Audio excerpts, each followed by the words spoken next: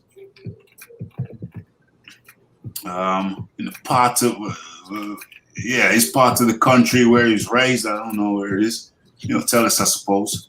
Vandalized Withington. Oh, it's Manchester. He's a Manchester man. Manchester youth. So that's where they've defaced it. Utterly disgraceful, sickening. Am I going to lose any sleep? Nah. But I know that that's the way some people over here move. You know, to your face, it's all hunky-dory. But behind your back, it's a different scene. It's a different scene. And that's just the way life is. Sometimes you have to deal with a lot of two-faced people, and that's the way it is over here. You have to deal with a lot of two-faced people. But there are good people, and the two-faced people, the dirty people, they could never overcome. They could never overcome the good people. You know, isn't life a battle between supposed good and evil? Isn't that what it's about? Well, hey, that's what it is. That's what it is. Now they're being called slaves, etc. Hey, you know, hey, the Iron Kong, come in, please. The Iron Kong, how do you do? Yeah, Raphie. I had a conversation about this on my live today. I did about an hour and something on it. Yeah. In case anybody wants to hear my real deep views on it, you can go check that out. Mm-hmm. I had John Dealey on and a couple other people. Yeah. Mark. So we had a well-rounded conversation, and I'll say I did watch the game. I was not supporting England. I also was not supporting Italy, but I definitely was not supporting England for the exact reason why you saw the aftermath. Yes. Because you're useful when you're winning, but when you lose or when you disappoint, you see what it really is. Yeah. So, again, it's unfortunate. If you want to hear my comments and check out my video, you can go ahead and check that out. But it's unfortunate, Raphie, in terms of Southgate's decisions in his tactics. I think he said, you know what, we scored it early. Let's just park the bus and try and defend the 1-0. But what you end up doing is that you allow these people to keep pressing the walls until they find a weakness in the wall and they break through and they score one. And by that time, it's too late. I did find it strange when he put on Rashford on them, because he was like, you're putting them on, ostensibly to take penalties. Yeah. You're not even warm. You need to allow people to warm up and get into the game and get the confidence up and all of that. So it was a lot of things, but again, I was not supporting England, and for the exact same reason. Why? Because what happened after. I am under no illusions as to the state of race relations in the UK or anywhere else. Under no illusions, and I knew what was happening, and I knew what was going to happen when I saw Rashford miss that first penalty. I said, "Here we go." And I tweeted out after Sancho. I said, y'all go check my Twitter that these guys need to turn off their social media now. It's gonna get ugly. This was before the game was done. It's gonna get ugly. And it did. It didn't waste no time. So I was not supporting England. I don't think England deserves them players. I think they should seek out the birthplace of their whatever black side it is. I think Sancho is Trinidadian and Tobagan. Yeah. Saka is Nigerian, and Rashford might be Jamaican. Yeah. Hey, I think them teams got space for I. Check. Yeah, absolutely. Space. Jamaica. You don't have to be in a place where you're forcing yourself upon people. Well, here's the thing. I'm an England supporter. I live in England. I'm an England supporter. But how can I be an England supporter when I know when if something goes wrong in a situation like this, they start to lambast black people? It's a very uncomfortable situation to be in. What was frightening, Raphie, is that I follow a few people from England who went to the game. Yeah. And they were tweeting that when Rashford missed, they had started leaving the stadium. They were leaving the stadium because they had already they had a feeling what was coming. And they started trying to get out of the stadium first. You saw videos of English fans outside of the exit doors beating I guess Italian fans or whoever, and black people simply trying to get out. You saw people tweeting that encouraging black people to get off the streets. People are being roughed up. I saw a video of a black man being roughed up. It was just a lot. So I know people say it's a minority, but I don't think it's that small of a minority. It might be a minority, but it's not a small minority. And too many. It's just awful in my opinion. And I think it was ERF today told me that if those guys choose to play for the other countries of which they're eligible, it's like giving the racists a win. And I was like, that's kind of unfair, because if you're saying if they go to play for their other countries, that's almost like a failure. It's not a failure. You're basically saying England is the prize and Nigeria is a failure. Trinidad is a failure. Jamaica is a failure. No, it's not. If I'm Saka, I want to go play for a team, Nigeria, that might be able to play England again. And I'm going to show you. I'm going to show you what you missed out on, because I don't have to play for you. I choose to play for you. Well, that's a good point. If they don't like black players, why don't they just have an all-white team? Why don't they just have an all-white team? If black players missing a penalty is gonna result in torrents of racial abuse, then why don't they just play white players? Why do they have black players? Also, I don't want to hear anything from Italian players, because I saw how you treated Mario Balotelli. You made that man cry on the field multiple times from racist abuse, and he was one of your more prolific goal scorers. And I saw how you all try to destroy that man's career. So I'm not trying to hear it from no Italian people. You don't have a place of moral high ground here. So no way. That's just my opinion, Raphie, on that. Southgate, I don't know, but the truth is, it's a good team, Raphie. It's a good team. It's a good team. It's a good team. They need to support them and them. The World Cup coming up, support them and them. World Cup's coming up, support the man them. Support the man them. You know what I'm saying? This is our best result in how much years? Man, this is a building block. Support the guys them. And it's really funny, because I'm out and about, and the white people that I meet, because you don't know. You think, hold on, how many white people are going to be like that? So you get out there, and you kind of scrutinizing. You're scrutinizing, you're looking around, and you realize, oh, there's a lot of white people who are ashamed of the other white people.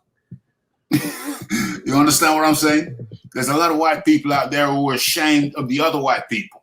It's like no white person talked to me about the football today. None. I was waiting for it. I have a conversation. None. So I think there's a lot of white people who are ashamed of the other white people who are sending the tweets. But it's very unfortunate. Obviously, it's a minority, but I think it's a significant minority. It's significant because minority. I was speaking to John today, and John was saying, because I guess in his line of work he has to deal with LinkedIn, which is like a business social media, and John says, you would think business people would be a bit more intellectually sound, and it's on LinkedIn. Business people openly voicing racist sentiments on LinkedIn. It's crazy. Wow.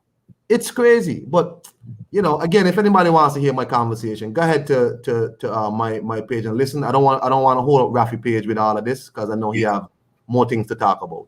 Yeah, there are. Better than this, because this ain't nothing that I want to, Yeah. We're not gonna linger. We're not gonna linger, but we have to face the reality. The reality that listen, as a black man in England, I just never know who I'm dealing with. I never know if I'm dealing with one of them even if it's a businessman, I never know if I'm dealing with a businessman who's gonna be like one of them businessmen on LinkedIn. Or businesswomen. You just never know who you're dealing with. It's kind of unsettling. It's kind of easy, Raphie. It ain't easy. I mean, I could imagine. It is not easy. I want to come Birmingham for the Commonwealth Games next year. It's a good place to come. Come. I'm like, bro, I'm not gonna get none of these are gonna run up on me because anyway. Look here. Anyway, Raphie. Nobody's gonna run up on you. Nobody's gonna run up on you. But it's not the physical threat. It's the mental plotting. It's the mental duplicity. You know what I'm saying? That duplicity. You deal with duplicitous people. Even though it's a minority, it's a significant minority, and it's disturbing. It's disturbing. I long for the day I can just relax in the knowledge. One question though, Raphie. Yeah. One of the things that we brought up on the live with me, I played a video that was before the game when people were literally storming the barricades. Yeah, I know the one. Pushing aside, the stewards. Yeah, the stewards. And I'm like, the stewards. Hold on. Let's talk about the stewards for half a second. Listen, these people who are stewards, they're just a lot of them are old people. Yeah, they're volunteers. A lot of them are infirm. I saw a couple of vertically challenged people. Look like there was 7-10-year-old height.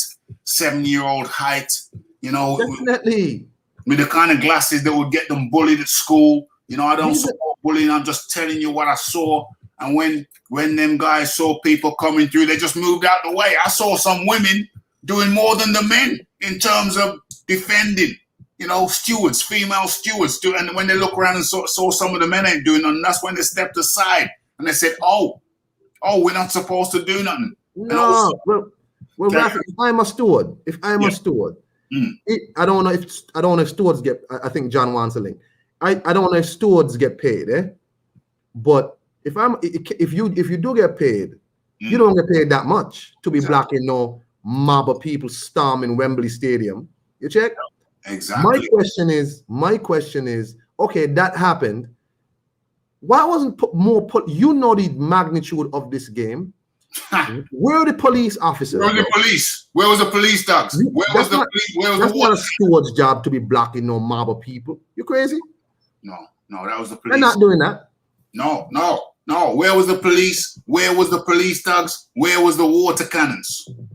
I saw a couple police on horseback. You think that's what it's gonna take? I mean, this is a bit of a black eye or a white eye on the sport. How the hell can we in England, at the most prestigious European event in terms of football, and the shorter staff? They're short of staff. Telling you, crazy. I'm watching this like, I mean, what? Sorry, is that John? Is You that carry John? on, carry on, carry on. Yes, me, Kang. Oh, It's not a fake one. I was this picture is like anyway. No, it was just concerning. Like, bro, they're storming. There was a guy called Roger Bennett. I was listening to an interview with him this morning. He's a Englishman living in England. He covers a lot of football and so. And he was saying, like, he was just like shocked. He was like, but the thing is, it was two choices. Either the English win and they destroy the country, or they lose and they destroy the country. Yeah. And he's like, everybody knew what was coming, but this was worse. Yeah. So you had so if he knew that, I knew that. You want to tell me the cops didn't know that they need to have people on the ground? I'm a steward. I'm not blocking no mob from. Hell no. Hell no. That's not how it works. That's not how it works. And let me tell you a little secret. Raphie ain't a stranger to football games. You know what I'm saying? Back in the day, it was like, oh, as a black man, can you go to a game? You know, you might get your head caved in. You know what I'm saying? Racists were rampant. Anti-black was rampant back in the day when I was a kid coming up. But, you know, the Raphie's a kind of rebel. So when he got to a certain age and he had a certain amount of men around him, stout hearts, where do we go? We went to the football. What you saying now? What you saying now? And they didn't say shit. That's why I tell you, a lot of these guys with big mouths saying all this kind of crap, it's soft like baby doo-doo. Trust me on that. Big Boys Boxing, yeah, it's a conundrum because me as a black man, I support England. It's where I live, yeah? England is where I live. It's where my parents immigrated to, England. I support the English football team. And I believe as a black man or any kind of man, it is your right to be able to support the team of the land in which you live. But don't they make it hard, John D. Lee? Yeah. Well, they make it hard for all of us, to be honest, Raph. Well, they make it hard from my perspective, from my point of view, but tell me how they make it hard for you, John. And hello, how do you... It's embarrassing. It's shameful. I've had somebody today tell me that they're my people, these racist idiots, and I got a bit upset about it. Oh, Lord.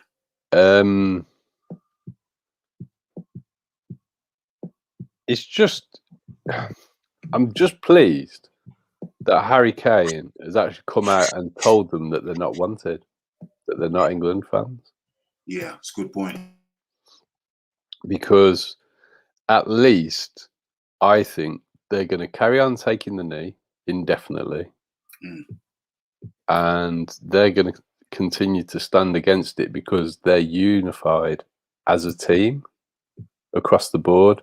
If you actually look at the footage of who was consoling the players that missed the penalties within their own teammates and the manager, it was Gareth Southgate and all of the team were actually standing with the guys that missed it, and they've put out a united front today. So whether Southgate was tactically naive, wrong, or had valid reasons for the changes that he made, ultimately he stood with his players, and so have all of the team. They've stood united, which is good, and I hope they do carry on taking the knee, because I am of the view that if they give in, then the racists have won. I kind of agree with what Eric was saying, although he's obviously got a very different perspective. Yeah. That, you know, Eric was saying that as far as he's concerned, he's English, and he would have every right to play for England, and he wouldn't let somebody stop him through their racism. Right. Yeah, I hear that. Which, you know, I mean, there's all different points of view. I'm not going to say what's right and wrong. But yeah, so it's a bit upsetting today. I've tried to block out most of it because it's just pissed me off. Yeah. I knew they were going to get all the flack. And I can't remember, but going through my mind, in all the penalty shootouts that we've lost previously, I don't remember black players missing. So we've not been put in this position before. Yeah, it's not like a common theme. I mean, here and there, a black player will miss here and there, but I think in an actual high pressure penalty shootout like this. So yeah. Wasn't it Waddle and Stuart Pearce that missed in the 1990? It's always been white players who missed it, previously, and now there's this thing going around saying that black players aren't very good at penalties. You kidding? No, I'm saying it. It's going to. Oh, fuck's sake! There's this thing going. Black players aren't very good at penalties. Ultimately, the players that missed hadn't been in that position before, and it's an experience thing. From my point of view, as an actual England fan, I'm pretty proud of the team. We did better than last time out. Against Croatia in the World Cup finals, we were completely outplayed by a more experienced side. Yes, I feel that in this match, we outplayed them for 45 minutes. Then they outplayed us for 45 minutes. Yes. And extra time was fairly even. You might disagree with the team selection, you might disagree with the substitutes from Southgate, but overall, the team has been really unified and worked together, which is probably a bit more important. Give yourself a bell ring, King Raphie. Okay. Fair enough. Okay, that's been done. And this is a group of extremely young players that came up against a fantastically good side in Italy, who had a lot more experience as well. So it really, what's disappointing is that people are not proud of the team, and it's come down to a blame game, and all the racists have shown their true colours. Yeah, and this is the other thing. It's like I can remember when England fans used to chant, "You'll never beat Des Walker." And I know you remember Des, Ralph. Well, I've met him. I met Des. You met Des Walker as well? I met Des. I met Paul Ince in a club at Bamboo, Birmingham. He was in an argument with another player, black player, Sturridge, not the latest Sturridge. Yeah, I know which Sturridge. He was having a nut there in the middle of my argument. So I met them. I met, what's his name? Righty. I met Righty. Well, first of all, I'd seen, I used to see a lot of football players at the Belfry, which is the Belfry Golf Club. Yeah, I know the Belfry. But they had a nightclub. They had a soul night on a Monday. So I used to see all the Villa players down there, Bosnich, all of them. What was that striker called? Who had the baby with Jordan? Dwight York. Dwight York. He was always in there. Bosnich was always in there. And I met Righty at a petrol station by Junction 10. Junction 10. He was driving a black Escalade. And I was in a rush, and I walked towards him real fast to shake his hand. And I thought he thought I was going to try and, He created the wrong impression. He's only defensive. So it was my fault. I walked towards him too fast. You have to remember to smile in those circumstances. Yeah, you do. But the thing is, as I shook his hand, I said, nice to meet you, because I just wanted to shake his hand and carry on. I was in a rush. I've always been a huge Righty fan, just for his passion for the game. I just wanted to shake his hand and jump off because I was in a rush, so I was just filled up. And I said, nice to meet you, Righty. And as I did that, he kind of, when someone kind of is looking at you and they nod towards you in such a way, say, look behind you. Mm-hmm. Well, he did that. Look behind me. It was Des Walker. So I said, oh, bloody hell, Des. How you doing, mate? And they both laughed. And I said, okay, laters. And so I met lots of black football players over the years. And the only one I've really met, like in person properly, is Ian Taylor. Oh, Taylor's a really nice guy. I used to see him all the time. Yeah, really nice guy. When I still had a season ticket at Villa, whenever we went away to St Andrews, Taylor was always in the end with us. Always. Very, very. And he'd just be taking pictures with the fans. I've never seen Ian Taylor get any abuse in the stand whatsoever. The most chilled. I used to be, I used to go to clubs a lot, and I used to do promotions in clubs. I used to be in clubs all the time. I used to see him everywhere. He was always used to. I used to work in the Villa shop. Yeah, I know you did work. I used to come in there regularly. He's always such a humble guy. He's just a Villa fan. So the first time he was stood in the away end with us at St Andrews. Yeah, he was still a player in the team, but he couldn't play because he was injured. So rather than sit with the team, he came and sat with us. Hell of a down to earth guy.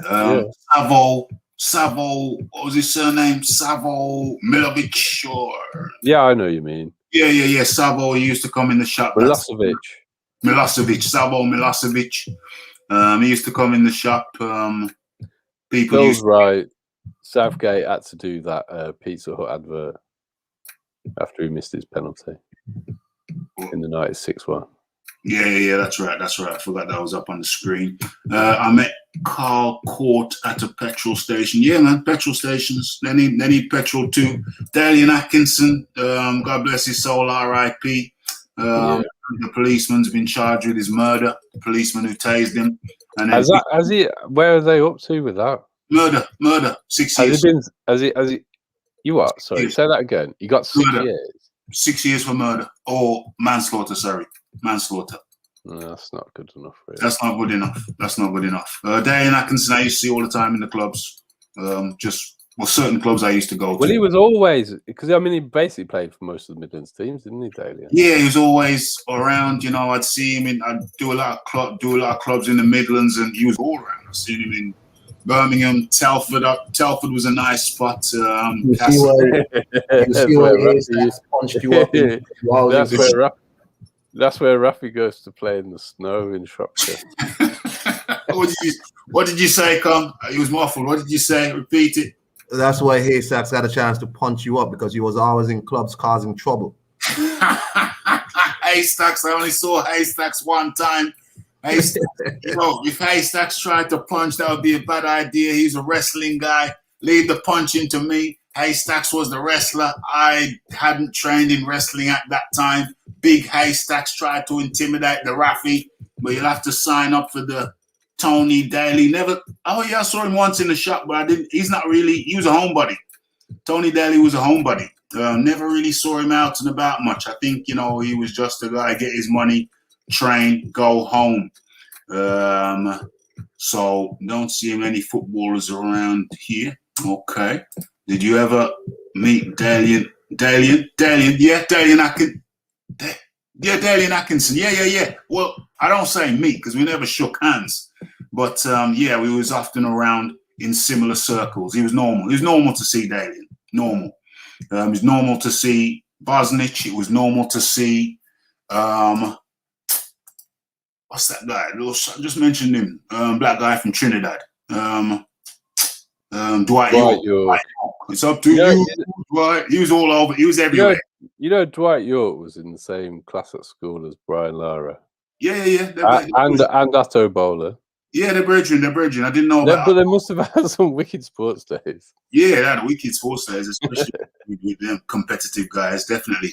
So the Villa crew around here, I met them all the time when I was in the clubs, all the time. They were cool. They were chilled. It wasn't like, oh, go over. I haven't got any autograph. Never asked for an autograph. Wouldn't ask for an autograph or a picture or nothing.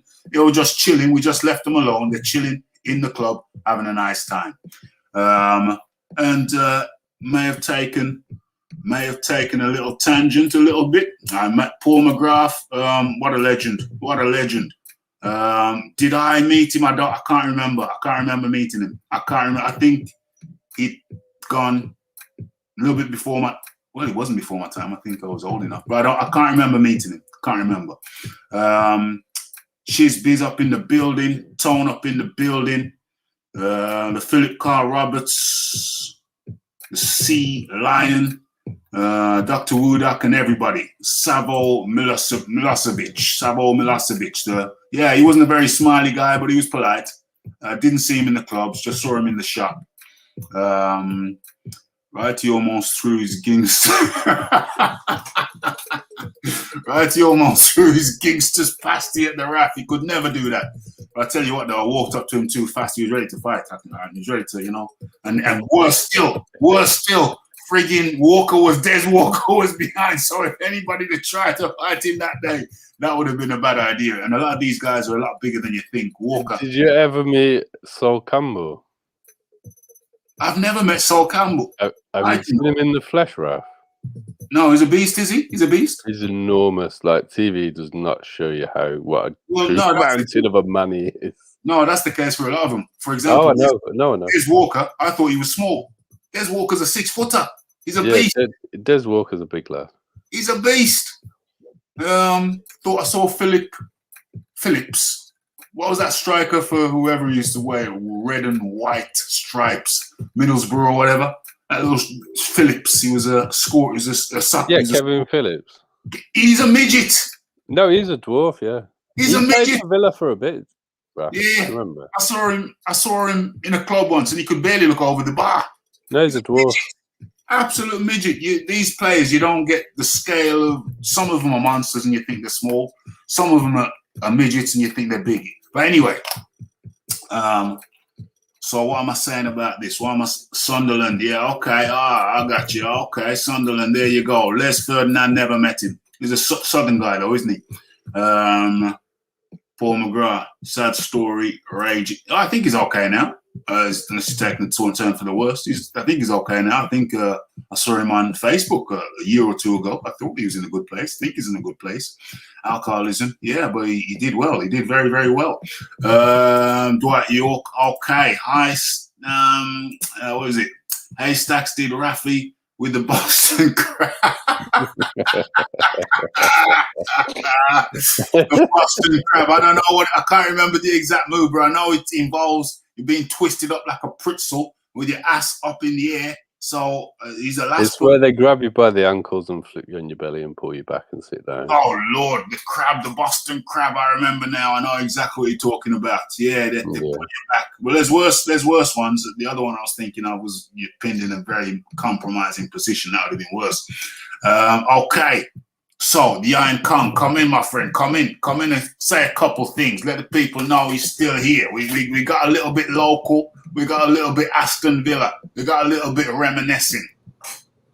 Okay, one out of that, man. I'm not backing no England for no football team. You know what I'm saying? I already said what I said on that. I think them dudes need to play for the other people's countries. All right, but if they're not, I want to tell the English people, y'all have a good team. World Cup is next year in Qatar.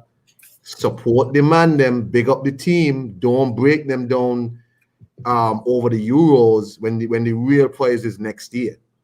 Come on now. So how the hell do these black players? I mean, listen. My position is, as a black man, I should be able to support the team of the land in which I was largely raised.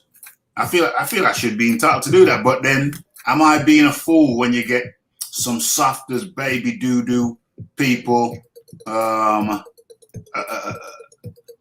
suggesting that black people should not play for their national team? I don't know. I can't answer the question myself. I know what you feel. I'll give an opinion on this. Yeah, let me just finish though. I know how you feel, Kong.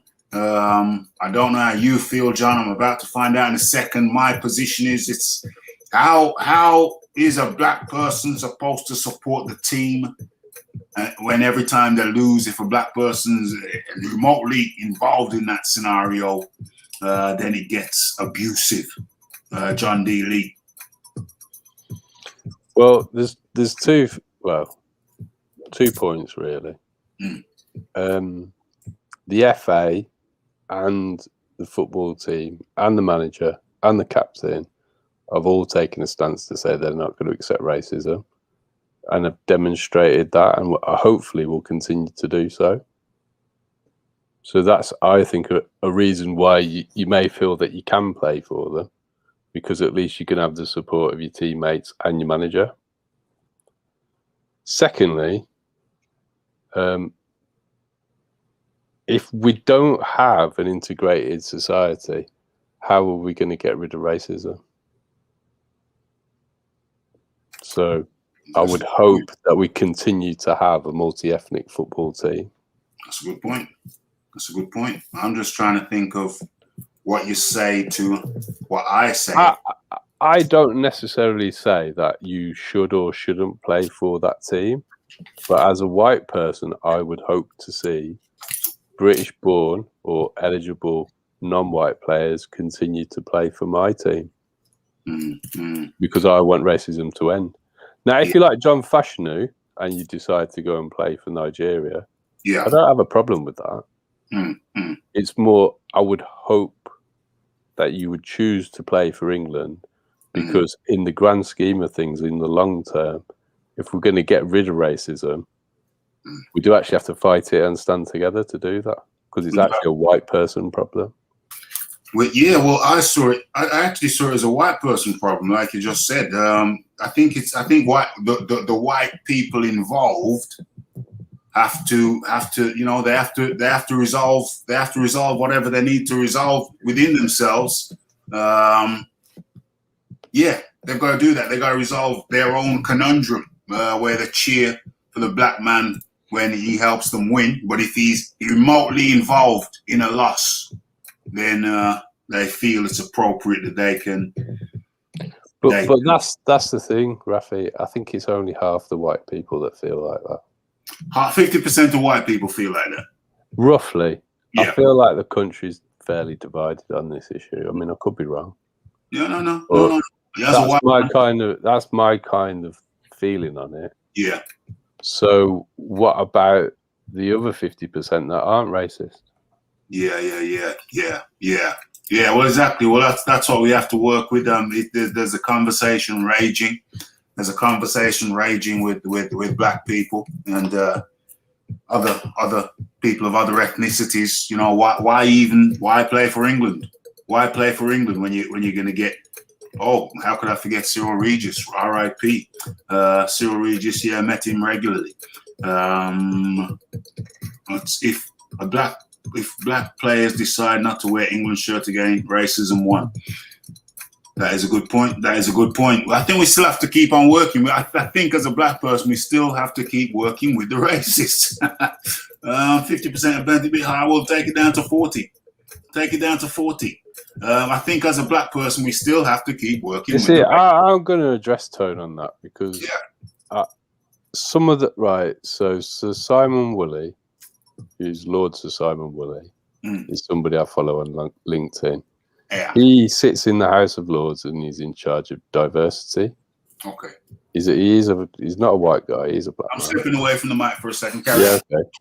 So he's put out posts supporting the England team taking the knee because it's a unified team decision and all of the players are doing it and the manager supports it. And the amount of complicated intellectual gymnastics that I saw certain white middle-class professionals coming up with to say that it was wrong that the team was supporting the knee. They're racists too. They're just not out there sending out abuse. They're trying to justify their position. That's my stance on it. So if you include those people, I think it is actually a high percentage of the population. They just don't like to admit it. Yes, I want to comment on that. That's a very important point. So the key point here for me is that I think England is a lot more racist than I tend to give it credit for. It's a more racist place than I tend to give it credit for, and that's a problem. That's a problem. I'm living in a racist place. That's the bottom line. And I could live in a lot less racist places. That's the conundrum for me as a black man. That's a problem for me as a black man. That's a problem for a lot of black people when you know that there is more racism around you than is visible. So that's something that is constantly. Well, that's something I'm aware of. That's something that I'm aware of. I've been. It plays out in the employment. It plays out. Yeah, that's a big area. That's a big area for it to play out in employment, where you think you're qualified or amply qualified for a role and you don't get it, but you can't prove it. You can't prove any foul play. But of course, foul play is at play when there are so many racists around in positions of power. So it's very. So that's that. That's that. How many minutes have we done on that? We've done 56 minutes. Done pretty much the hour. Tried to keep it to an hour, but of course we're gonna have to move on. We're gonna have to move on and talk a little boxing. Talk a little boxing. That's what we're gonna do. Let me go into the chat. Let me go into the chat for a second before we move on. We're gonna have to talk about. Let me just do this. What is this? In fact, people can read it for themselves when they're ready. It's there. It's all up there. Okay, so let's get into institutional racism is difficult to fight. NC up in the building. Well, is it even institutional? We're not even talking about institutional racism, though. We're talking about racism of the populace. How racist are white people is the question. We got 50%. We got 40%. But I think it's higher than we often estimate.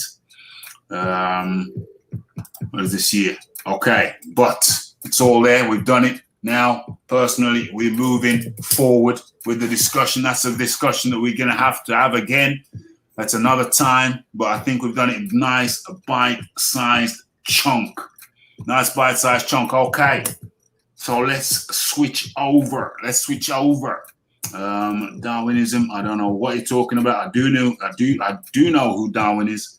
I do know what Darwinism is to an extent. Darwinism. How are you applying it here? Is he misconstruing it with social Darwinism? Yeah, exactly. Because it don't seem to fit. Darwinism is the. This is why I was the fittest, as I believe it. Yeah. So social Darwinism is a political theory espoused by the Nazi Party. That believed survival of the fittest amongst humankind was played out on a racial level. Right. So, but that's not Darwin. That's something that racist thinkers at the turn of the century came up with, and Hitler ran with. Okay. Right. So let's. What's this? Thank you, Duck. Who's the duck? Okay. Disgusting, anti-heterosexual, man-hating. Okay, I ain't got time to get into that. I gotta stay focused. Right. Okay. So we're gonna finish off this thing by talking about. Oh, there's a bunch of things to talk about, though. Let me just try and organize. Let me have a look at the thumbnail. Okay, Marcus Rashford. Yeah, let's take that down. That's some sick people. Sick people out there in the world. And what do I want to share again? Oh yeah, I know what I want to share. This will help me. This will help me do this smoothly. Okay, boom, boom, boom. If you can see that, then that's all good. Okay, so where are we going to start on this picture? Let's start with what is it? Josepharker. Is he got COVID? Has he got COVID? Yeah, this is going to be a quick round. We're going to do 1, 2, 3. Yeah, it's just three topics, quick fire round. Okay, Josepharker, just spend a few minutes on each one. Josepharker was seen in Las Vegas. I've done the video on it, so I don't really need to speak on it now. If you want to know more about that, then go watch the video. But I will go to each fella who's joined me here, each panelist, and have them have their say. You've heard what I've said. Josepharker. I've done the video. He was at the UFC 264, and he's supposed to have COVID. Iron Kong. Love Joseph Parker, man. This is a guy who, always looks like he's having a great time. I never, I didn't do nothing face, rosy cheek smile. Well, he's helping Tyson Fury run a COVID scam or pushing weight through the ports of New Zealand. You know what I'm saying? This guy is the ultimate nice guy face, right? So Joseph Parker is a part of Tyson Fury's camp. And apparently the camp, has this massive COVID outbreak. And oh my God, the fight has to be called off because everybody's dog sick. Except Joseph Parker is at UFC. And before that, he was on video with his kids in a pool, chilling, smiling as usual, not isolated nowhere. And here he is at UFC, whatever, having a great old time. I love it. I love Joseph Parker, man. Love this guy. Well, he's not importing in, he's moved to, he's pretty much moved to the UK now. He's pretty much moved to the UK now. He's left New Zealand? Really? No, seriously, he's after the drug bust, which he narrowly kind of slipped out. He said, innocent. Yeah, Innocent Parker said, I'm splitting with Kevin Barry because I need to spend more time at home with the kids. He did say that. Then after the drugs bust, he said, well, actually, I'm moving to the UK. I'm moving to the UK because I need to spend more time with my trainer. And then he moved immediately from the UK. He linked up with Fury, and they went over to LA, Las Vegas, which I think is where Kevin Barry resides and has his training, and that's where he is now.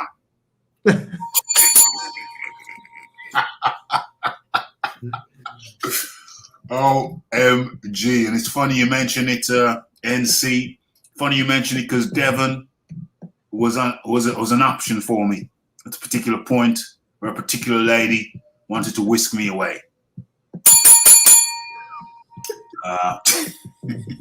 I wasn't sure. I thought maybe there's not enough black people down there. But you know what? Really, I don't think it's a question of where black people are. I just think it's a question of where you have less racist people about you. Let me just say this to people in general. I sense things, and I don't think I'm unique in that. I don't think I'm unique in sensing things. I think black people in general, they sense dirty hearts. They sense racism. It's almost like a smell. You know what I'm saying? And so, but you're never really sure. But you never, well, sometimes you are sure. Sometimes you are sure. But let me just say, it's something that you sense. And I have sensed it many a time throughout my life. And it would just be nice to be in a nice, calm place. And yeah, Devon has been on my list. Right about now, to be honest with you, right about now, I'm thinking to myself, listen, there's a channel. I think it's called Concrete. I'm wrong. It's not called Concrete. When I remember what it is, that's another channel. When I remember what it is, I'll tell you what it is. And it's a guy who he interviews homeless people on Skid Row. I think Skid Row is in LA. He interviews them, and one person said to him, I love those interviews. They're very raw. You have your prostitute, your heroin addict, your pimp, your meth addict, all kinds of people who are going through transitions. A lot of young women who've taken a wrong turn, trying to make the right turn, but their addiction just holds them in a bad position.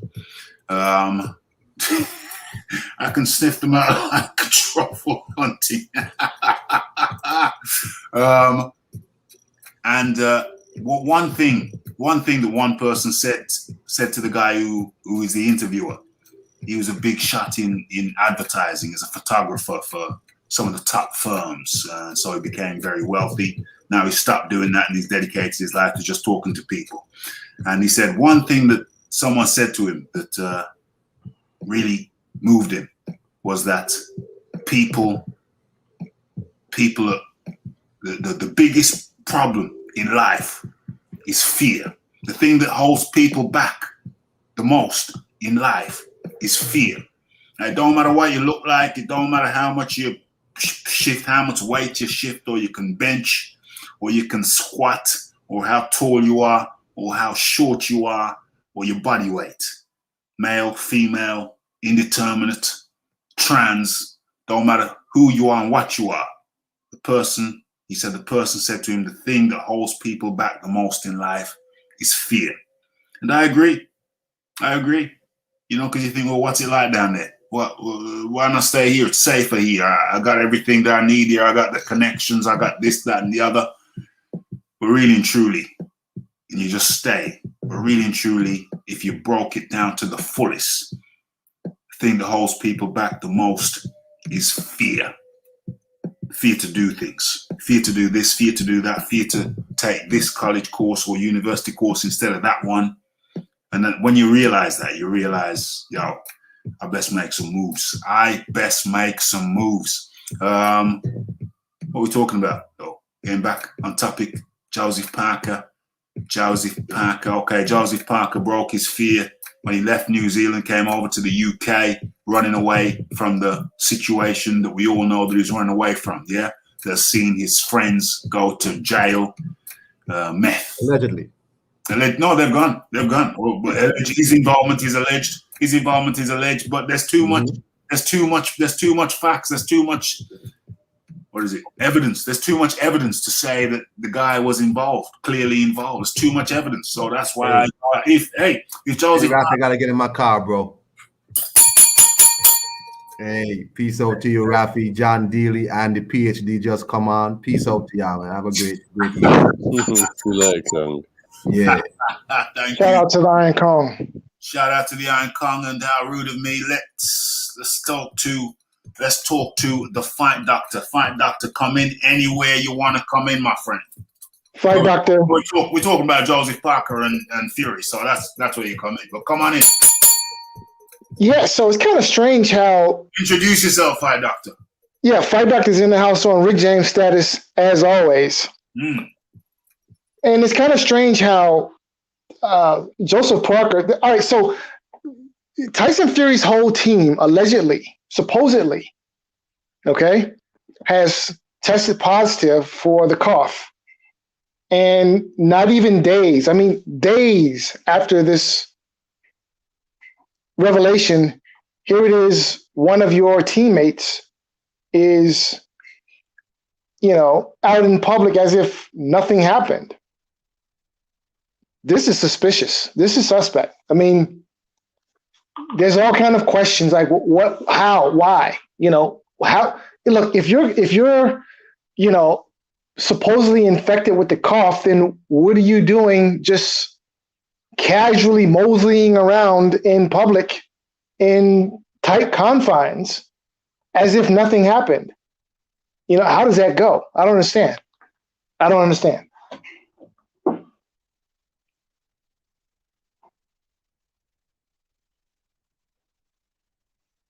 Guys, you guys still hear me?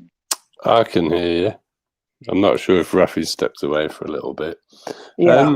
How long have I been on mute? Not very long. Okay, cool. Yeah, carry on. Because I did call you, but I think I was on mute when I called you though. John. It just reeks. I mean, this has a stench about it, and it's foul.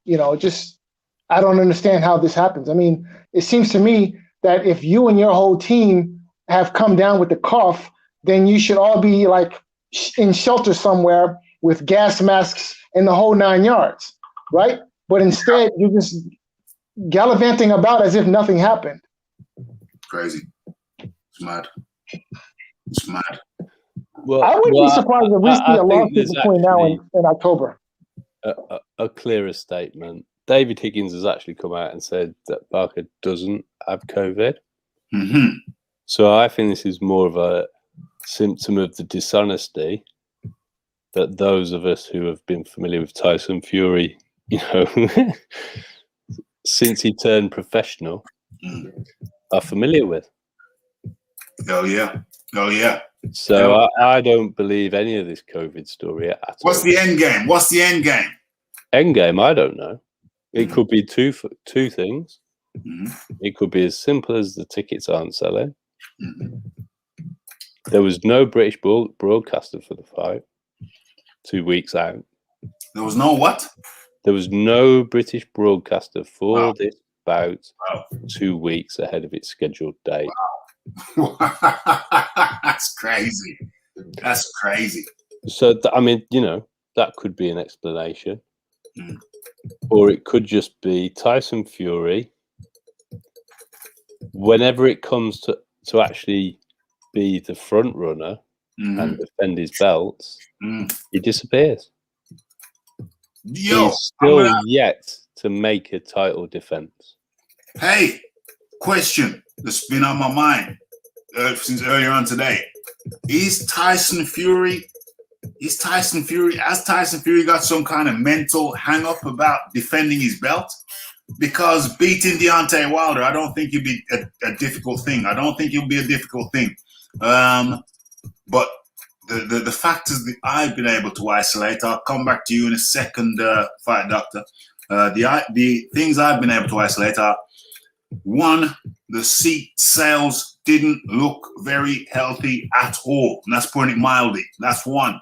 Two, I'm wondering if Tyson Fury may really have the COVID. But here's the problem. I don't recall, I haven't heard anyone specifically say that Tyson Fury has the COVID. Frank Warren. Someone has actually. Frank Warren came. No, Raph, there was an interview with John Fury claiming that he'd got it and that he'd spoken to Tyson that day. Oh, okay, right. So other than John Fury, a man of an interesting fellow when it comes to his stories, other than John Fury, I haven't heard anyone say that Tyson Fury has the COVID. I heard Frank Warren try to say it today. And he said, Tyson Fury, somebody in his team, some people in Tyson Fury's team have the COVID. But other than John Fury, well, I didn't hear John Fury say it. John Dealey heard it. But I personally have heard nobody say that Tyson Fury has the COVID. Only 11,000 tickets sold, just over half. That is absolutely pathetic. I think it's commercial concerns. I heard one of my buddies over there in the United States saying canceling the fight and delaying the fight and pushing it back later will cost more money than doing the fight. Absolutely poppycock. Absolutely poppycock. If you've sold half the tickets, and they're looking to make, 20 mil off the gate alone? 25 mil, 20 to 25 mil off the gate alone, and you delay it, and you get those seats filled, then of course you've made more money by delaying it. So the concept that you're losing money by delaying it, when you look at the end game of having a full house, no, absolutely. To me, that's those tickets sold may not be refundable, just for starters. And depending on the arrangement Aram has with the stadium that it's going to be held in, he may not lose much at all compared to what he would lose going ahead with the fight that's going to not sell. Say that again. Say that again. Yes, say that again, please, John. Okay. So if the tickets are non-refundable, yeah, particularly if they're saying they're going to reschedule the date, so you would just have tickets for the new time and date, yeah, which people can do in tickets. Yeah. And if he's got a minimal loss for the fees paid to hold the venue, but because he has a relationship with the people that run the venue, it may well be that that's the only loss he's making, which is absolutely minuscule compared to what he would do to pay the fighters. Yeah. With a pay-per-view that doesn't sell, no British broadcaster and no gate receipt. Damn. down. The tickets are in the 500 to 3,500 range. Aram on, well, no, I mean, tickets are on the 400 to 15,000 range. That's what I've seen. I've been on the site. The tickets range in price from 400 to 15,000. I've seen it. I've been on the site. I think I did a video on it. So yeah, that's kind of crazy. The Fight Doctor. This reeks of Bob Arum. Yeah, it does. I didn't know about the TV rights deal. I kind of assumed that all of that business was already in the bag, and it was just business as usual. It was going to be broadcast pay-per-view here in the States, and whatever the normal broadcast mechanisms in the UK, all of that I just assumed was in place. But with this revelation that the TV rights were not in place in the UK, this, in my mind, reeks of Bob Arum. Right, nobody wants. Yo, easy with the mic rubbing. Somebody's mic rubbing. Okay, it's good now. The fight nobody wants to see. I believe John Fury said a training partner brought it into camp. AJ sold 35,000 plus on the first day of sale for MSG tickets. The circumstances were slightly different. Circumstances were slightly different. Non-refundable equals not worth the risk for fans. The point to what Fight Doctor? The Glacier Don comes in with a contribution. The question is, has Tyson Fury turned in any medical evidence to the commission? That's what really matters. Yeah, I think he's told the commission that. He's told the commission that. But anyway, they can work around things. They can fake work around things with Bob Arum.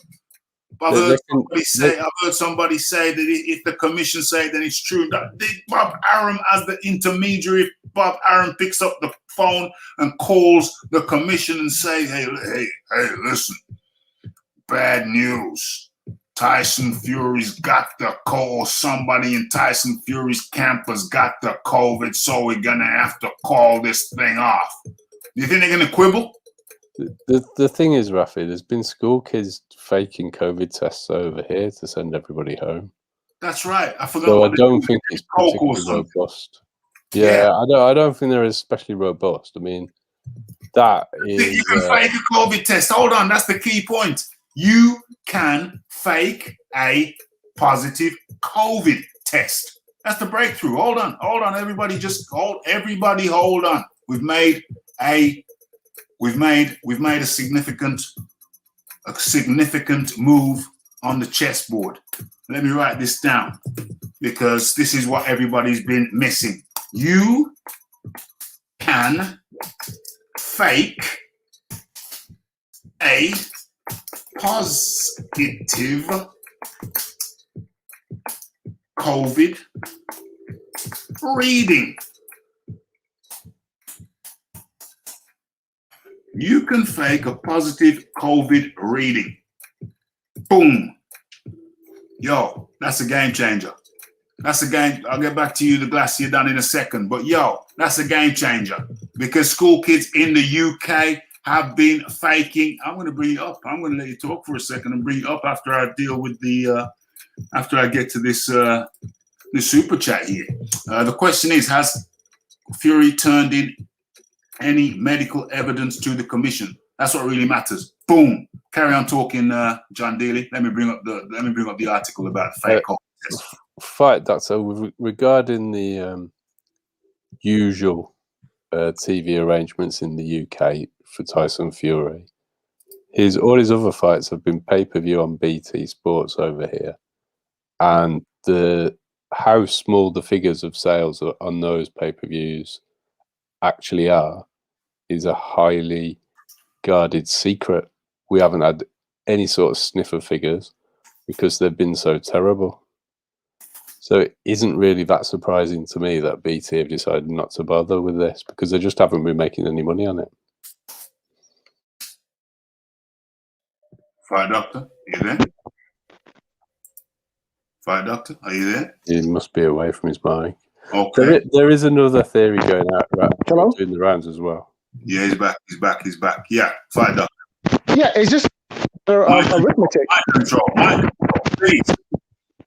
Yeah. So, Is it rubbing against you? Is it rubbing against something?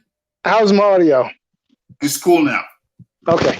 Yeah, it's just a simple matter of arithmetic. If the people who are financing the fight think that it's not going to make money, then you just don't have a fight. I mean, it's just that simple. And you know, if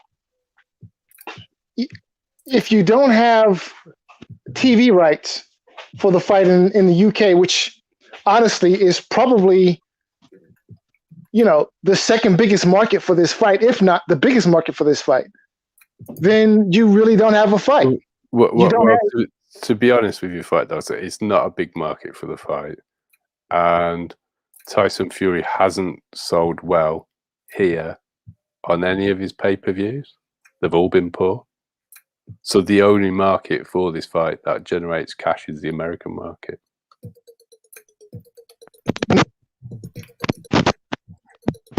I certainly don't care. People really care. See the third fight, or at least. What the hell? What the hell is your mic arrangement, Fight Doctor? It sounds like you're on some kind of 1940s kind of apparatus, my friend. Sound like you're using 1940s apparatus. It's all snap, crackle, and pop. While he sorts out his issues, technical difficulties, there is another theory doing the rounds as well. Hold on a second. Let me just deal with this. Okay. UK pupils use orange juice to fake positive COVID results. So hold on. So not if the commission tests him. Why would the commission test him if he's come with his own test reading? Boom, boom, boom. I think this is new to the game. Or what if he keeps orange juice, you know? What if he keeps orange juice? He'll fool them as well. If he'll fool the commission using the same test, what the hell's going on? What the hell's going on? This is new to the game. I haven't seen anybody come up with this one yet. A fake positive. Well, to be fair, I've been busy. I haven't been listening. You have to tell me. I haven't seen it. This is new. This is new. This is why you listen to the Raphie Dawkins Combat Radio. Because you get new intel, new angles, new information. Damn it.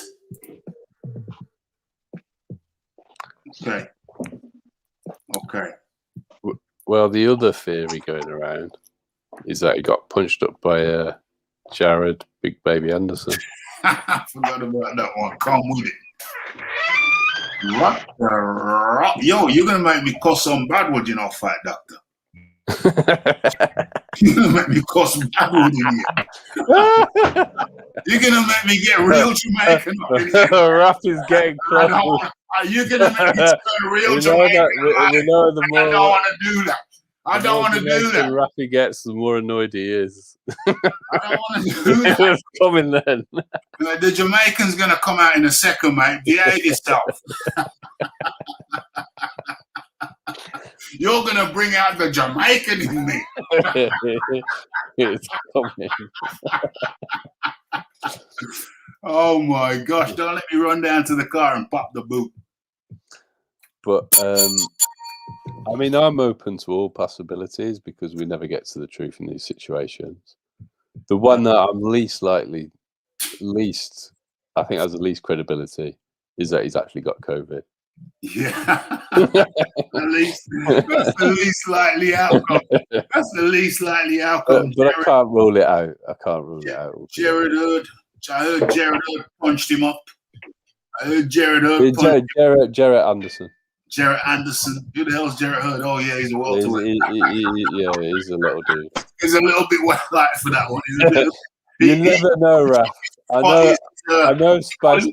Punch up his call them things? His love handles. He could loosen up the cellulite in Fury's love handles. Well, Tyson does like sparring with the little fellas. He does like running. He does like chasing little fellas around the ring. That is very true. We've seen He doesn't always chase them around the ring, Raph. I mean, he doesn't always chase them around the ring. Sometimes he goes, "Chase me, you chase me." Raphie, the style that Fury employs is what's known in the UK as TIG, and I believe in America known as tag. What? Oh, the touch button. You know, it's touch button. That's an alternative name for it. OMG. Hold on. Let me look at the picture. Let me look at. Oh, so let this be clear. Tyson Fury. There's cheats. The UK school kids are very what's ingenuitive. Whatever, they have ingenuity. They use their ingenuity. They've come up with the orange juice fake positive COVID thing. And you think Tyson Fury heard about that? So easily, it could be the fake thing. It could be the fake thing and not the real thing. And Jarrett Hurd. Did Jarrett Hurd punch up? Did Jarrett Anderson punch up Tyson Fury and left him knocked out standing?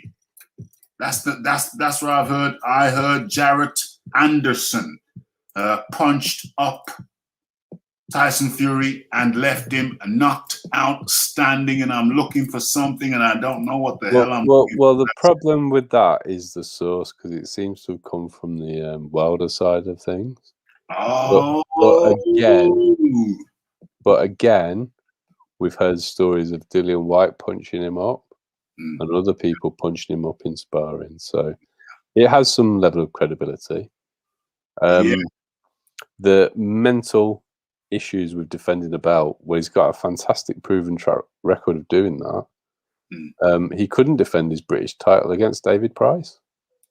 The mental. In fact, I don't think he even defended that title, did he? Did he defend it? He's never defended the title. Never. Including his British title. Yeah, he's never defended the title. I mean, but that's such a low level of title to have never defended. I'm still struggling. If you've got a mental issue about defending titles, it's still a title.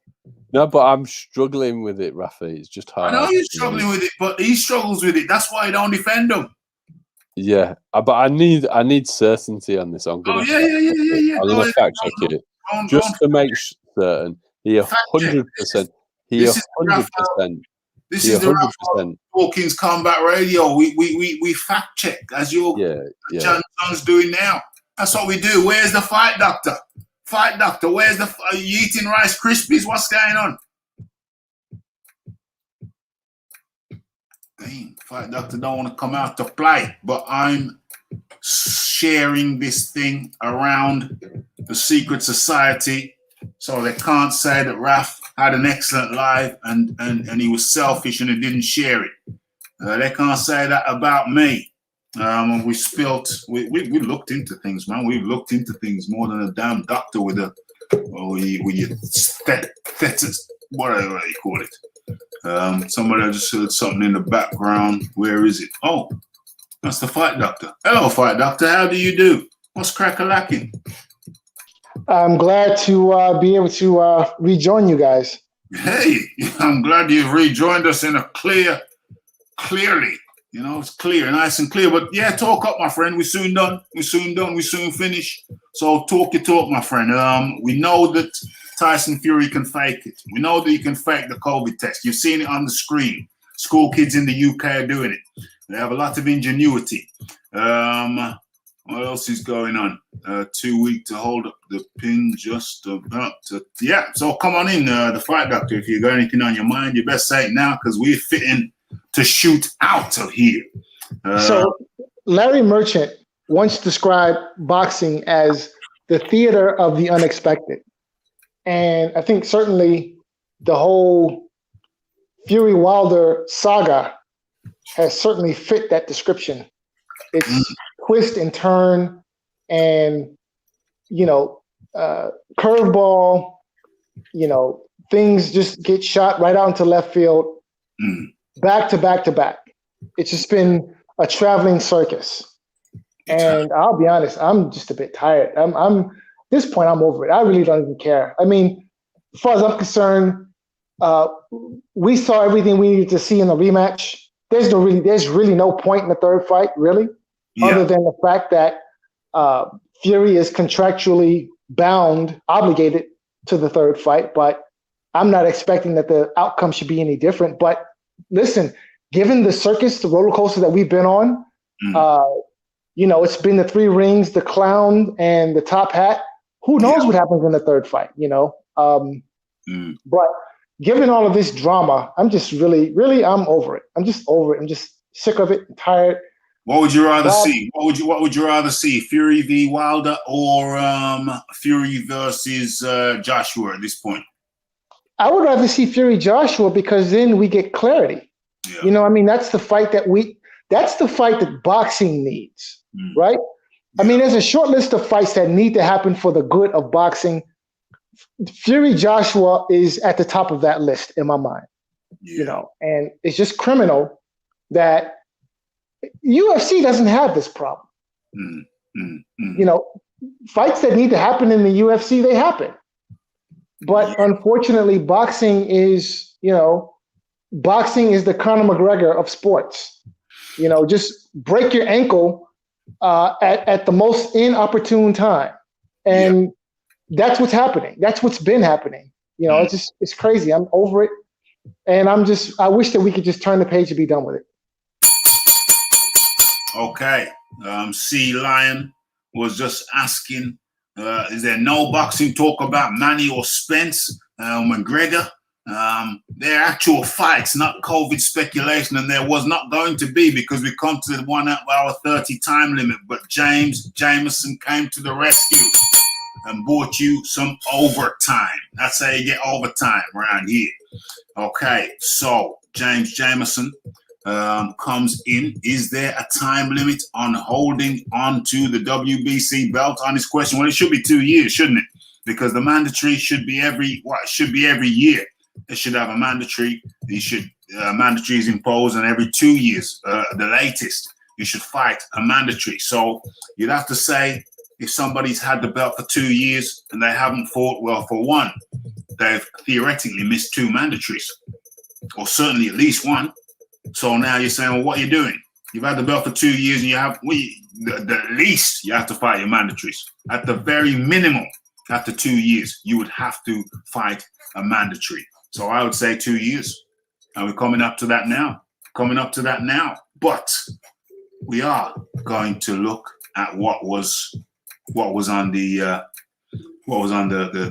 menu. I'm going to go back to the menu. There it is. Okay. And let's talk about Manny. Let's talk about, when's that fight? Manny Pacquiao and Spence. When is that fight?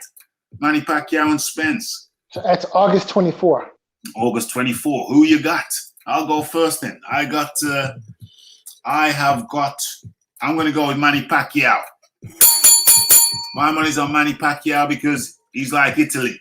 Manny Pacquiao's like Italy. He's been around forever with the football. He's been around forever. He's seen it all, done it all. He just got too much smarts. And I still think that Spence's comeback is still questionable. I noticed Spence with his earmuffs up high, super high, when he came back against Garcia. Like, I don't know, as if his life depended on the earmuffs being high. Like, hey, you're unstable. We're not sure about your cranium. We're not sure. We don't know. Keep them earmuffs up high. That's why I'm going with Pacquiao, because I think Spence is still unproven with his comeback after the accident. Your money is on Pacquiao? My money's on Pacquiao. I'll cover that bet. Yeah, all right. £5. Covered. Okay. And the equivalent in dollars, not $5. It's going to be like $6.50. Don't try and play funny games. We'll just call it an even 7 American, 7 US. No, man. £5 British would be about $6.50. We just keep it a £5 British, and you just pay whatever you need to pay, or whatever, or what I'll pay you 5, whatever. It's cool. Who you got? The fight doctor. Spence is going to beat the brakes off of Pacquiao. Right? He may. I mean, listen, do the math. I'll be back in a minute. Talk about it. Yeah, just do the math. I mean, when is the last time Pacquiao has been in the ring? What, 2 years ago? When is the last time Pacquiao has beaten a top-level fighter in his prime, not coming off of a long layoff and not coming off of a fight where he looked bad in his previous outing? You know, people are in love with the Pacquiao of old, the Pacquiao of 2009. That guy is gone, courtesy of Juan Manuel Marquez, never to return. And, you know, I just don't see how Pacquiao deals with the package that's going to be in front of him next month. Spence has every possible advantage except for experience. I mean, speed, power, reach, every possible advantage, ring IQ, okay? Who's got the ring IQ? Who's got the ring IQ? I think Spence has the ring IQ. Get the hell out. Spence has got more ring IQ than Pacquiao. Spence has more ring IQ than Pacquiao. Oh, my God. Okay? Carry on. Listen, Pacquiao has been outboxed before, okay? Juan Manuel Marquez. Yeah. All right? Yeah. In each of their 4 outings, Marquez soundly outboxed Pacquiao, especially in that first fight. It wasn't even close, okay? The only reason why Pacquiao got the jaw was because of the 3 knockdowns. But just looking at those fights, the Marquez fights, in every single fight, Pacquiao was being soundly outboxed. And the only thing that made it competitive was his athleticism, his punching power, his quickness, which were the main advantages he had over Marquez, okay? Whereas in Spence, he does not have those advantages. He does not have the punching power advantage. He does not have the speed advantage, okay? I hear you. And certainly, he does not have the boxing IQ advantage. Okay, not in my mind, he does not. Boxing IQ. No, listen. To me, Pacquiao is a superior boxer. Hold on. Who is the superior boxer in your mind? Between Pacquiao and Spence? Yeah. Spence, easily. Okay. Oh, listen, the bet's on. Where is it? Hold on. Where is it? Hello. Yeah, you're on John. Hold on a sec though. Okay.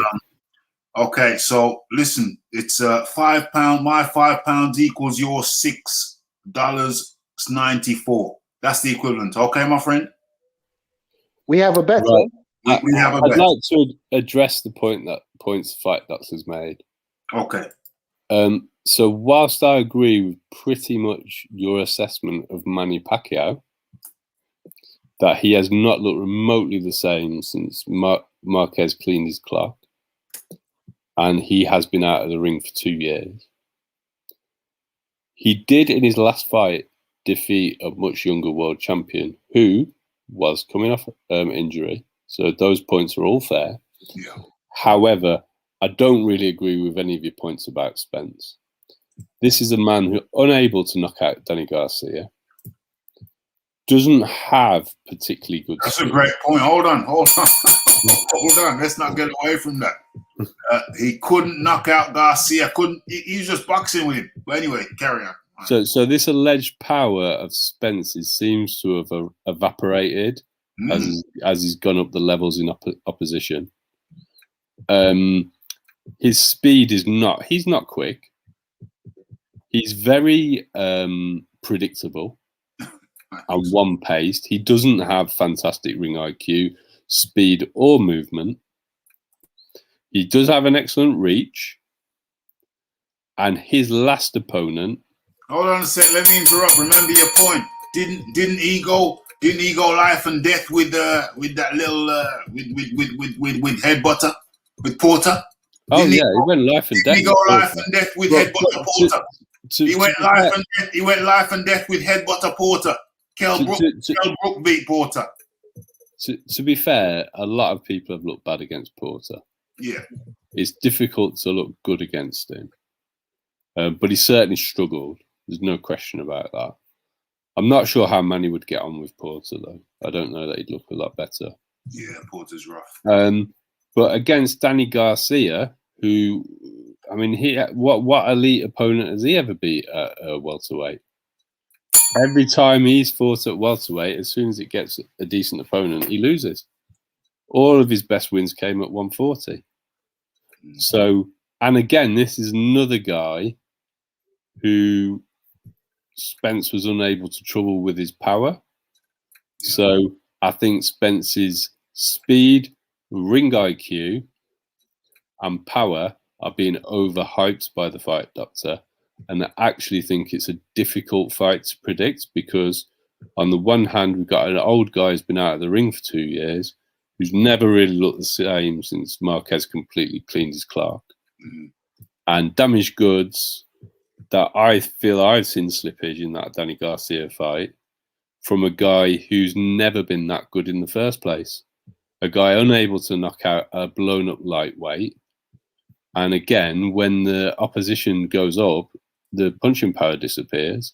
Who's very methodical, one-paced fighter who hasn't looked amazing since he beat Kell Brook, which to the point of fight doctor, if you're not going to give Manny Pacquiao credit for beating Keith Thurman, Kell Brook had his face smashed in by Golovkin going into that fight, and that's Spence's best win. So how much credit are we giving Spence for that? Mm-hmm.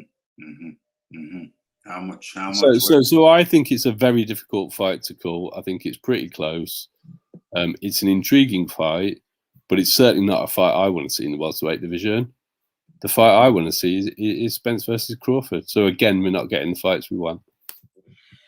Spence v. Crawford, the fight we really want to see, but we're going to have to settle with Spence versus Manny Pacquiao. I don't know. I don't think Spence thinks he can beat Crawford, especially after the accident. I think he was in doubt before the accident. I think after the accident, I'm sorry. I mean, Spence is half yard, man. But I got to be honest and true.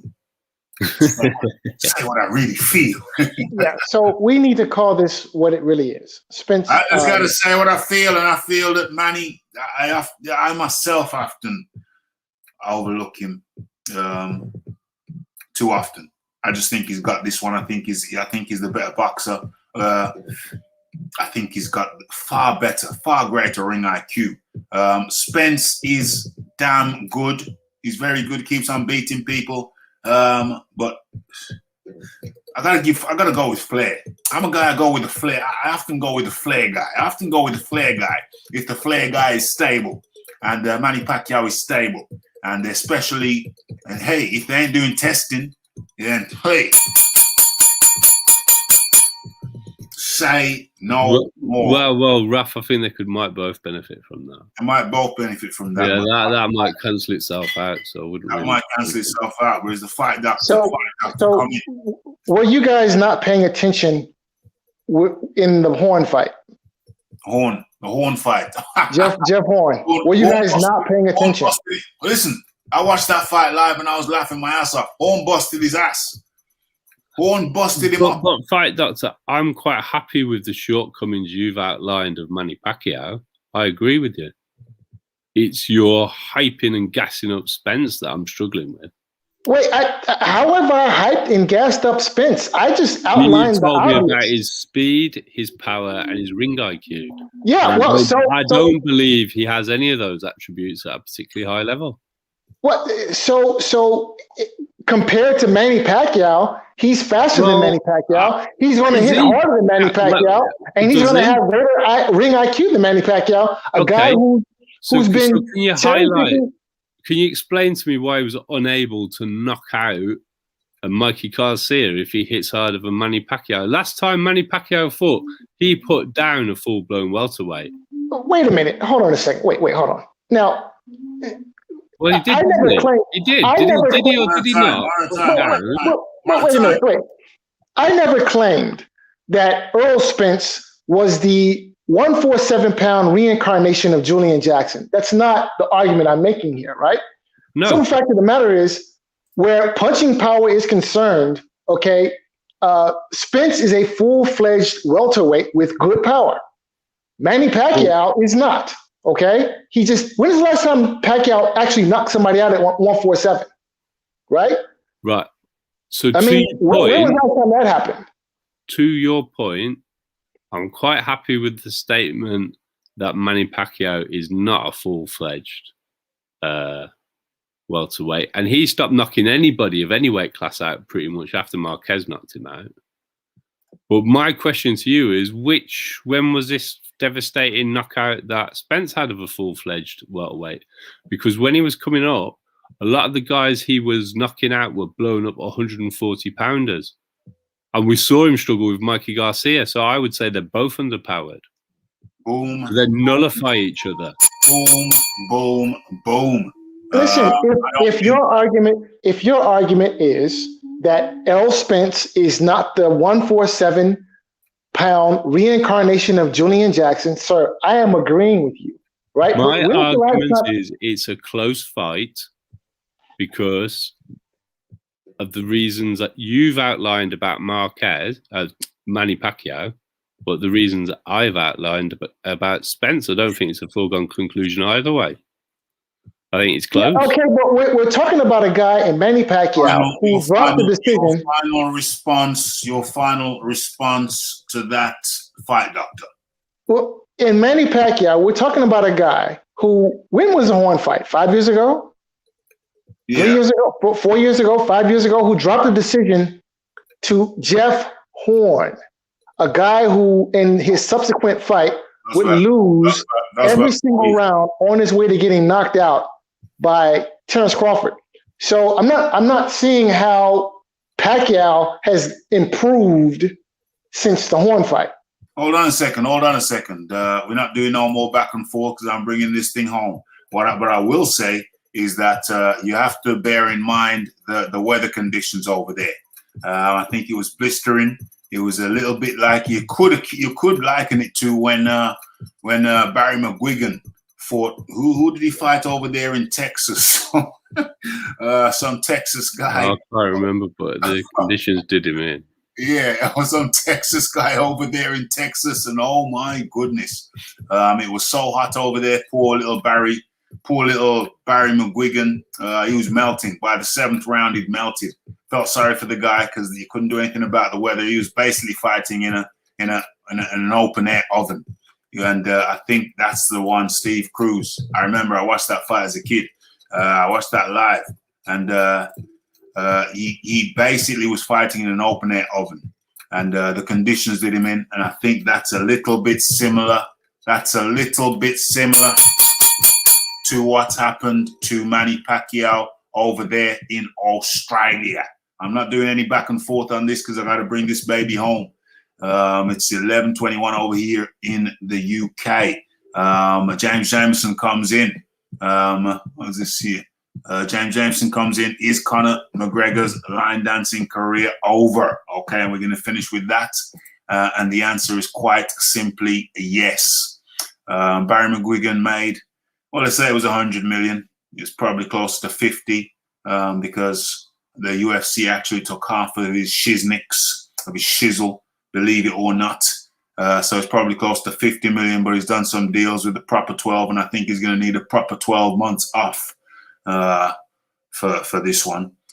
He's a fat cat now. Money, the silk sheets. I know it's often said.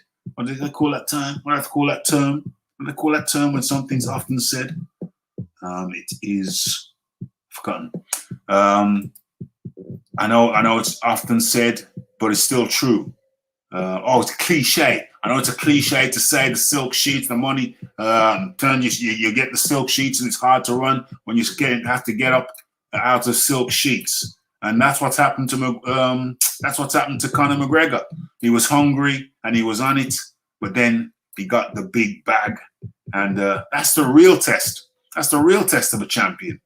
How do you respond when you get the big bag? Do you become a fat cat? who doesn't want to get up out of his silk sheets. That's what's happening. Testing for COVID. Sorry? I'm just throwing shots, Raph. Throwing shots at who? Where? Mr. Fury. Okay, yeah. So that's it. He's a fat cat now. It's over. Game over. He got the 50 million for the Floyd fight. If that, after tax, probably 33, but I don't want to go down too low. But he's a fat cat now. You get it. And he sold his share of Proper 12 with the consortium. So they're saying he's got another 100 million. Well, no, it's 100 million divided by about 5 people. So he's got another 25 million, maybe 20 million, maybe 20. Let's say 25 on top of his 33. So he's sitting on 50 mil. He's sitting on 50 mil now. He's a fat cat now. He's a cocky guy, and he got the big bag, and yeah. So that's it. He's a fat cat now. He ain't coming back. Let's listen to the let's catch what the Big Boys Boxing said. What a load of crap. It's just as hot in the Philippines as it is in Australia. So bingo. So the Big Boys Boxing eloquently expresses his difference of opinion, and that may be so. Maybe it is just as hot in Australia as it is in the Philippines, and so maybe the heat wasn't a factor. But hey, it's different kind of heats in different type of places. So maybe it wasn't a lot of crap. You get the humid heat or the dry heat where it's hot as. Where you don't sweat, that's terrible. That's a terrible heat. And you get a wetter heat, more humid heat. So temperature ain't everything. It's type of heat, different types of heat. Just have my 5 pounds ready after Spence thrashes Pacquiao. Just have my $6.98 ready when the opposite happens. So what we're talking about, but we went back though, we regressed because we were talking about, that's what we were talking about, Conor McGregor. So guys, have your final word on Conor McGregor. John Dealey. First and foremost, if anybody doesn't know what happened, go and check out my video on the topic. He got his leg broken. He broke his leg. Hence the thing over here. But John D. Lee, yeah, your views, please. I don't have any views on any UFC activities, unfortunately, Raph. Oh, okay. Mm-hmm. I just don't follow the sport. There was something I went off and did, and I have fact-checked Tyson Fury's record at defending belts. Yes. And I think I've found the root cause of the issue. Oh. So he has defended the title. Oh, Lord. The Commonwealth title. Yeah. I believe this is the last defense of any title he's ever had. And this was the fated fight against Nevin Pikic. So I believed we've found a traumatic incident that's prevented him from defending titles. Just remind people of the Nevin Pikic. So Nevin Pikic, a rather unheralded boxer, actually put Tyson Fury down in what was supposed to be a very easy routine cherry pick fight. Yeah. And it was very difficult for Tyson, and he just about managed to get through it. Nevin Pikic, I've actually shown some clips of that on this before, but go look it up for yourselves. So Tyson Fury did defend his Commonwealth. I can confirm that Tyson Fury is suffering with post-traumatic stress syndrome, and it's associated with title defenses. Yes. Well, that was my hypothesis. John's come back with supporting evidence of my hypothesis is Tyson Fury is suffering from post-traumatic stress disorder. That's why he don't want to defend no more.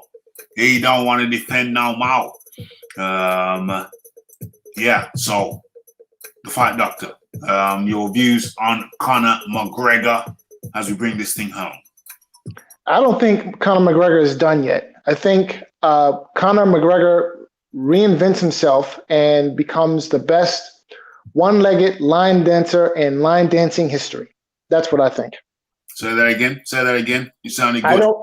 I think Conor McGregor reinvents himself. I don't think it's over with for him just quite yet. I think he reinvents himself and becomes the best one-legged line dancer in line dancing history. That's what I think.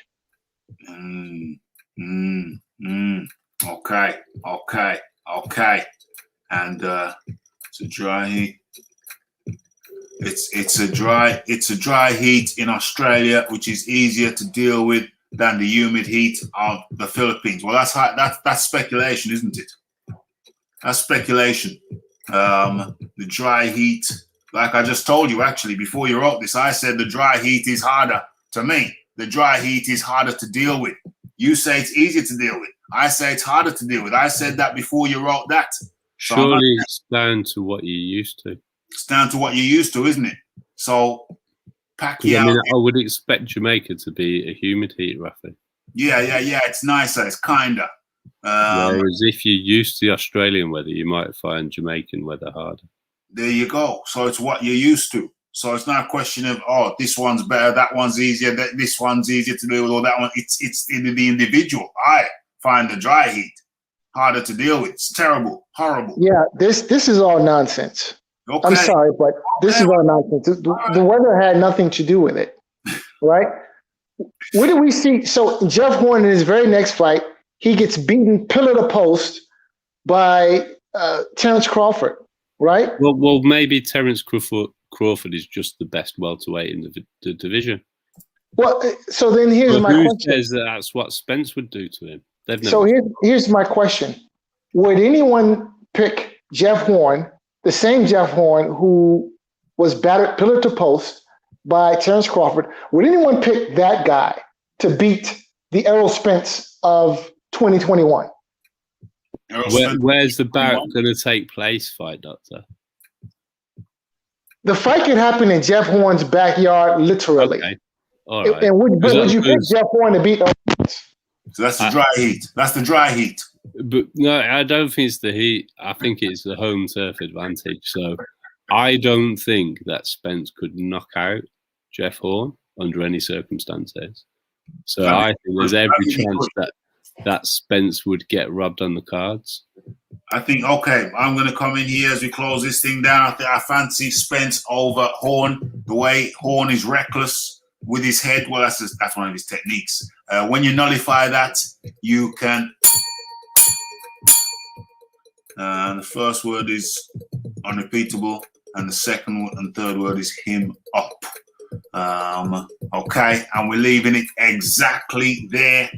We're leaving it exactly there, right at that exact spot. It's 11:30 over here in the UK, and the Raphie's promised himself he's not going to exhaust himself with the lives anymore. He's going to keep them nice and short and precise, but I haven't done one in a while, so we've gone a little bit over. But the reason we went over is because we had sponsors like the James Jameson, who sponsored the overtime.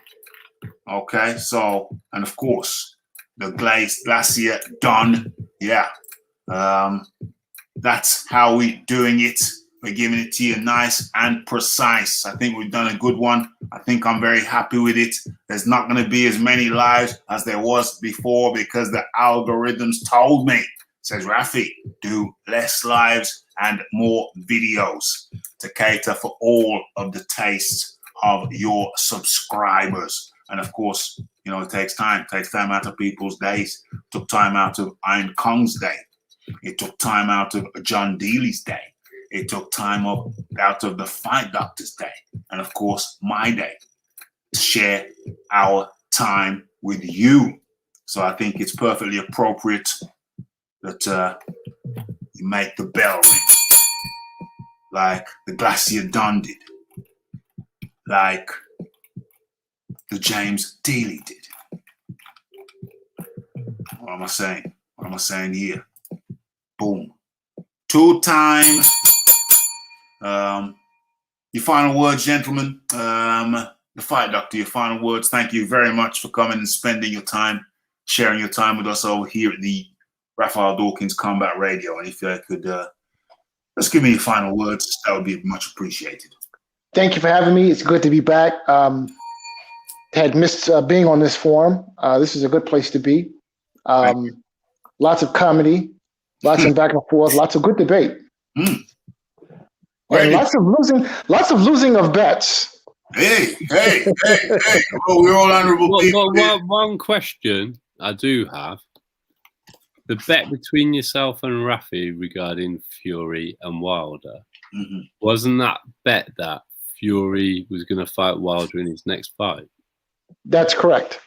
Well, that's yet to happen, isn't it? That is yet to happen. Actually, yes, that's correct. That is yet to happen. So I guess I feel that now our American friends are becoming more familiar with Mr. Luke Fury's antics. And you may find that he doesn't fight either Anthony Joshua or Deontay Wilder next. Listen, I'm currently of the opinion that October never comes. I honestly, right now, I'm thinking that Wilder will probably go fight someone else, and because who knows what Fury is going to do? The man is just a big question mark. You know, he is the critical unknown. So. I would not at all be surprised if the fight isn't just canceled altogether and everyone goes off and does something else. Fury gets stripped, or who knows what it could happen. Like I said, like Larry Merchant says, theater of the unexpected. I don't know what to expect next, to be completely honest. Okay. And the final. Had you finished your final words, Fight Doctor? Yeah, those are my final words, and can't wait to be back. And as much appreciation goes out to the Fight Doctor. And then there were two. The John D. Lee. Final words, please. Thanks for having me on, Raph. I'm glad we got a little bit of the football off our chests as well. It was good. I didn't know if I was going to touch it. I didn't know where I was going to touch it because my final words are actually going to be about the England football team, because I'm actually pretty proud of their performance as a team. That's fair. And I'm actually proud of the way that the team has responded to the idiots giving out the racist abuse. Yeah. So that's good news, at least. And obviously, it's good to have Raphael Dawkins Combat Radio back on the airwaves again. Back on the airwaves. Where I can't feed the people too much, because you feed the people too much and they don't appreciate it. Hey, Raph, it's good. Well, good for you. It's good for me. I've got early start too, so it's good. 100%, and that was the John D. Lee. Much appreciation goes out to the John D. Lee, the Fight Doctor, and of course, can't forget the Iron Kong. What's this? Giant Haystacks beats Raphie at penalty kicks. Unknown. Facts. Hey, that would be funny. That would be phone night. Be proud of your Be proud of your team, Englanders, from a Scot. Yeah, but the racists, they make you think, well, dang, it's kind of uncomfortable. I cannot lie. Who are they? It could be like a movie. Who are they? Where are they? They're all around you like a rat. They're always what? I don't know, certain distance from you, whatever the distance is, but they're always around. And okay, so that's it. Much appreciation for the appreciation. Hopefully you enjoyed it. Mr. Raphael Dawkins, it's the Combat Radio, it's the like, it's the subscribe, it's the comments, it's the shares, and it is the hitting that bell icon to stay updated with news and notifications. Don't forget about the live show. Don't forget to follow me on Twitter. Thank you to everyone. Mr. Raphael Dawkins, the Combat Radio. Racists, what can I say to the racists? I know you're out there, but,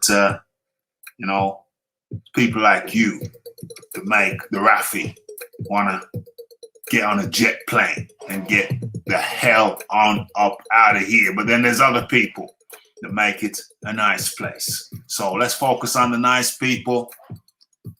It's Raphael Dawkins, Combat Radio, and I'm out.